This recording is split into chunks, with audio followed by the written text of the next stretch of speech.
आता पाहूयात महाफास्ट 50 बातम्या।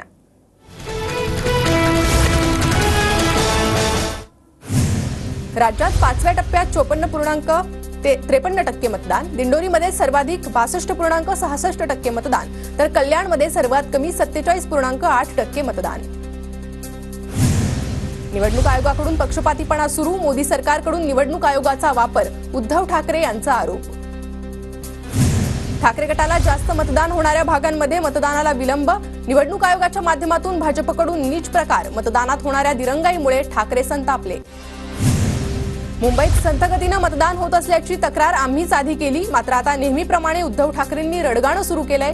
पराभव दिसत असल्यानं सवयीप्रमाणे मोदींवर आरोप केले जात आहेत। देवेंद्र फडणवीसांची उद्धव ठाकरेंवर टीका। पत्रकाच्या माध्यमातून उद्धव ठाकरेंचा सत्ताधाऱ्यांवर हल्लाबोल, हुकुमशाही आणि जुलमी राजवटीचा नायनाट होईल, शिवसैनिक आणि महाविकास आघाडीच्या कार्यकर्त्यांचे मानले आभार। भाजप नेते आशिष शेलारांची उद्धव ठाकरेंविरोधात निवडणूक आयोगात तक्रार, पत्रकार परिषद घेऊन दिशाभूल केल्याचा आरोप, आचारसंहितेचं उल्लंघन केल्याप्रकरणी कारवाईची मागणी। मागाठाणेतल्या मतदान केंद्रावर मूलभूत सुविधा नसल्यानं भाजपचे उमेदवार पियुष गोयल संतापले, गैरसोयीमुळे मतदारांना तासनतास ताटकळत उभं राहण्याची वेळ। मालाडमध्ये बूथ लावण्यावरून काँग्रेस भाजप कार्यकर्त्यांमध्ये बाचाबाची, काँग्रेस कार्यकर्त्यांनी भाजप कार्यकर्त्यांना धमकावल्याचा प्रसाद लाड यांचा आरोप। प्रसाद लाड यांच्या तक्रारीनंतर काँग्रेसच्या 2 कार्यकर्त्यांवर शिव पोलीस ठाण्यात गुन्हा दाखल, पोलीस प्रशासन सरकारच्या दबावात गुन्हे दाखल झाल्यानंतर दानवेंचा आरोप। शांतिगिरी महाराजांच्या 11 भक्तांवर गुन्हे दाखल, मतदानाच्या दिवशी भगवे वस्त्र, टोप्या, बातली चिन्हाची स्लिप देणं अंगलट, अंबड पोलीस ठाण्यात 3 तर म्हसरूळ आणि पंचवटीत एका विरोधात गुन्हा दाखल। या वर्षीपासून मुलींना उच्च शिक्षण मोफत, अभियांत्रिकी, मेडिकल, फार्मसीसह 642 कोर्सेसचा समावेश, राज्य शासन दरवर्षी 1800 कोटींचा भार उचलणार। मुंबईतील 6 मतदारसंघांमध्ये मुलुंडमध्ये सर्वाधिक 59.6% मतदान, तर कुलाबामध्ये सर्वात कमी 36% मतदान। मुंबईसह उपनगरात प्रचंड उकाड्याने नागरिक हैराण, पुढील 3 दिवस उष्मा कायम, हवामान खात्याचा अंदाज। तांत्रिक बिघाडामुळे मध्य रेल्वे विस्कळीत, टिटवाळा ते सीएसएमटीला जाणाऱ्या लोकल गाड्या 20 मिनिटं उशिराने, स्थानकांवर प्रवाशांची गर्दी। राज्यभरात ज्येष्ठांसाठी महारेराची नवी नियमावली लागू, गृहनिर्माण प्रकल्पात इमारत संकल्पचित्र, जिने, लिफ्ट, रॅम्प अशा प्रत्यक्ष घटकांबाबत काळजी घेण्याचे निर्देश जारी। मुंबईतील अनधिकृत होर्डिंगवर महानगरपालिकेकडून विभागीय स्तरावर कारवाई सुरू, सर्व होर्डिंग्सची झाडाझडती घेण्याचे पालिका आयुक्तांचे आदेश। यंदा पीओपी गणेश मूर्तींना सरसकट बंदी, मुंबई महापालिकेचा निर्णय, यंदा शाडूच्या मूर्तीशिवाय दुसरा पर्याय उरणार नाही। अग्निरोधक प्रणाली न लावणाऱ्या इमारतींवर कायदेशीर कारवाई करा, महानगरपालिका आयुक्त भूषण गगराणी यांचे आदेश।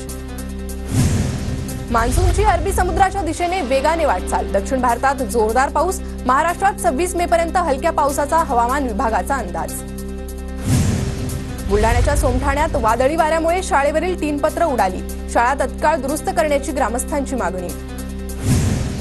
अंबवडे फाटा परिसरात वादळी वाऱ्यासह पाऊस, वादळी वाऱ्यामुळे दुकानावरील पत्र उडाल्याने मोठं नुकसान, तर काही ठिकाणी झाडांची पडझड, सुदैवानं जीवितहानी नाही।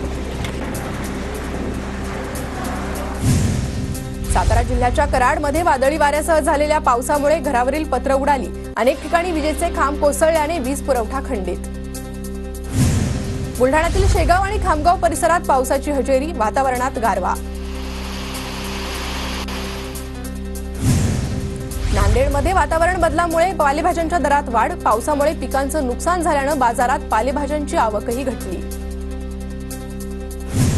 पुण्यातील दिंडे धरणात केवळ 7.84% पाणीसाठा शिल्लक, उत्तर पुणे जिल्ह्यापुढे पाणीटंचाईचं संकट। लातूर जिल्ह्यातील अनेक शहरांना पाणी पुरवठा करणाऱ्या मांजरा धरणात सध्या 0.86% जिवंत पाणीसाठा शिल्लक, जलसाठा कमी असल्यानं 10 ते 12 दिवसातून एकदा पाणी पुरवठा। अमरावतीच्या मेळघाटमध्ये यंदाही पाणी टंचाईचं सावट, खडीमल गावात हंडाभर पाण्यासाठी आदिवासी महिलांची 3 ते 4 किलोमीटर पायपीट। पुण्यातील सिंहगड घाट रस्ता गुरुवारपर्यंत बंद राहणार, पायवाटेचा वापर करण्याच्या सूचना, पावसाळ्यातील दरडींवर उपाययोजना करण्यासाठी प्रशासनाचा निर्णय।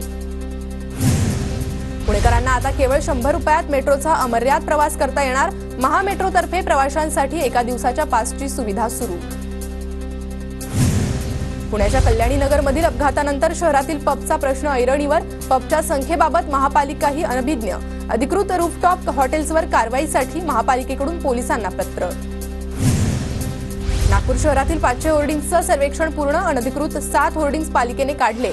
रेल्वे आवारातील होर्डिंग्सचं स्ट्रक्चरल ऑडिट करण्यासाठी मनपा रेल्वेला पत्र देणार. नांदेड शहरातील अनधिकृत होर्डिंगवर पालिकेकडून कारवाईचा बडगा. कला मंदिर परिसरातील होर्डिंग काढण्यात आले. घाटकोपर होर्डिंग दुर्घटनेच्या पार्श्वभूमीवर पालिका सतर्क. परभणीत हज यात्रेकरूंसाठी नांदेड मुंबई मार्गावर जादा रेल्वे गाड्या सोडण्याची मागणी. रेल्वे मंडळ विभागाला निवेदन. पुण्याच्या चाकण बाजार समितीत कांद्याला सर्वाधिक 1800 रुपयांचा दर. राज्यात इतर बाजार समित्यांमध्ये कांद्याची आवक वाढली, मात्र दरात वाढ नाही. शेतकऱ्यांमध्ये चिंतेचं वातावरण. परभणीत शेतीपूर्व मशागतीच्या कामांची लगबग. मान्सून वेळेवर दाखल होण्याच्या हवामान विभागाच्या अंदाजानंतर बळीराजा मशागतीच्या कामांमध्ये गुंतला. बीडच्या परळीत सोयाबीनच्या दरात मोठी घसरण. भाव घसरल्यानं सोयाबीन उत्पादक शेतकरी आर्थिक संकटात. सोयाबीनला सध्या 4550 रुपयांचा भाव. राज्यात आतापर्यंत 2,44,00,000 जनावरांचं इयर टॅगिंग पूर्ण. गायी आणि म्हशींचं टॅग करण्याची प्रक्रिया सुरू. पशुसंवर्धन विभागाची माहिती.